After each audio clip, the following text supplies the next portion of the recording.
अब हम लोग बात करते हैं साइटोप्लाज्म की। बहुत ही मेन पॉइंट मैंने यहाँ पर मेंशन किया है ताकि आसानी से आपको चीज़ें याद हो जाए, और बहुत ही ब्रीफ है। क्या होता है ये fluid inside the plasma membrane, यानी जो सेल की प्लाज्मा मेम्ब्रेन है उसके अंदर का सारा फ्लूइड क्या कहलाता है? साइटोप्लाज्म। यस। और दूसरा पॉइंट क्या है? Contain cell organelle. Cell organelle जैसे आपका माइटोकॉन्ड्रिया है, गोल्गी एपरेटस है, राइबोसोम, ये सबको अपने अंदर ये जकड़ के रखता है, एक दूसरे से इधर उधर स्कैटर्ड नहीं हो। ठीक। Help exchange of material, material का एक्सचेंज करता है, जो भी मटेरियल आना जाना ये सब का एक्सचेंज के लिए रिस्पॉन्सिबल होता है। अब दूसरा मेन क्या है? वाइटल केमिकल, जैसे आपका अमाइनो एसिड, ग्लूकोज, विटामिन्स या विटामिन्स एंड आयरन, इसको स्टोर करने का काम हमारा मेन कौन करता है? साइटोप्लाज्म। सेल के अंदर जो फ्लूइड पार्ट है साइटोप्लाज्म, ये उसको स्टोर करने का काम करता है।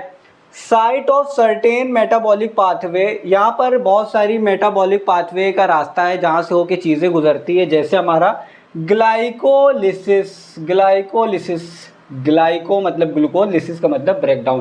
ब्रेकडाउन ऑफ शुगर या ग्लूकोज, यहाँ पर रिस्पॉन्सिबल है कौन? साइटोप्लाज्म। अब देखिए, मान लीजिए ये हमारी सेल है, ये सेल है, गोल्गी एपरेटस है, मान लीजिए गोल्गी एपरेटस। ठीक, गोल्गी एपरेटस। और मान लीजिए राइबोसोम इधर उधर पड़ा हुआ है, राइबोसोम ये सब। और माइटोकॉन्ड्रिया,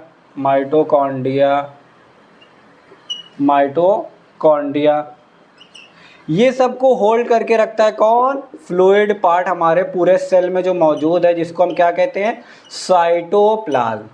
ये होता है साइटोप्लाज्म। अब हमने एक चीज़ और जो छोड़ दी थी अभी, छोटा सा पार्ट है ये भी, cell wall.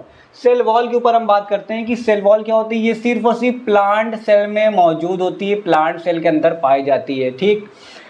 Present outside the plasma membrane, मान लीजिए ये हमारी सेल है, उसकी आउटर कवरिंग यानी प्लाज्मा मेम्ब्रेन के बाहरी वाला पार्ट, ये पीएम है, तो उसके बाहरी वाला पार्ट क्या कहलाता है? Cell wall. सेल वॉल कहलाता है। ठीक।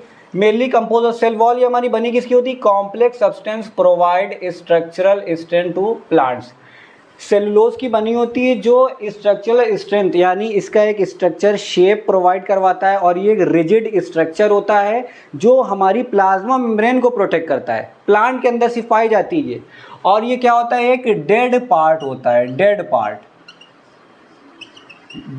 होता है। सेल वॉल हमारा कैसा पार्ट है? Dead part.